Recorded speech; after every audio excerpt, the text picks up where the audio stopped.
Day 30 of 30 days of being productive. ಇವತ್ತು ಅಮ್ಮನ birthday ಇತ್ತು.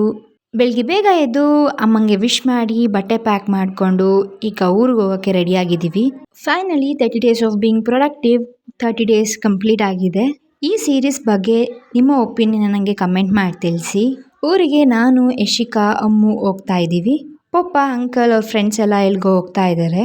ಆನ್ ದಿ ವೇ ನಾವು ಆಂಜನೇಯ ಟೆಂಪಲ್ಗೆ ಹೋಗಿದ್ವಿ.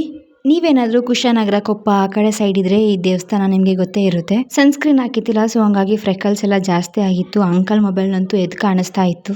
ನಾನು ಹಂಗೆ ವಿಡಿಯೋ ಮಾಡ್ತಾ ಇದ್ದೆ. ನಮ್ಮ ಅಂಕಲ್ ಇವನ್ನ ಆಡ್ಕೊಳ್ಳೋಕೆ ಸ್ಟಾರ್ಟ್ ಮಾಡ್ದ.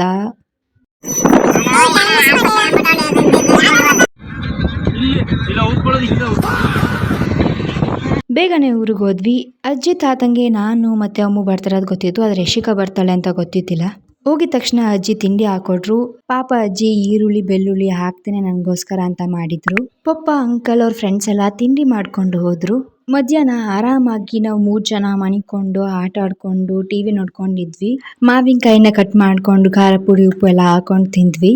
ಯಶಿಕಾ ಮಾವಿನಕಾಯ್ದು ವಿಡಿಯೋ ಕಳಿಸಿದ್ಲು. ಅದಕ್ಕೆ ಸಾನು ಪಿಜ್ಜಾ ಗಾರ್ಲಿಕ್ ಬ್ರೆಡ್ದು ವಿಡಿಯೋ ಮಾಡಿ ಯಶಿಕಾಂಗೆ ಉರ್ಸಕ್ಕೆ ಅಂತ ಕಳಿಸಿದ್ಲು. ಅದನ್ನ ನೋಡಿ ಯಶಿಕಾ ಬೇಜಾರಾಗಿ ಅಳ್ತಾ ಇದ್ಲು. And for the last time ಈ ವಿಡಿಯೋ ಇಷ್ಟೇನೆ. ಹರೇ ಕೃಷ್ಣ. ಸಬ್ಸ್ಕ್ರೈಬ್.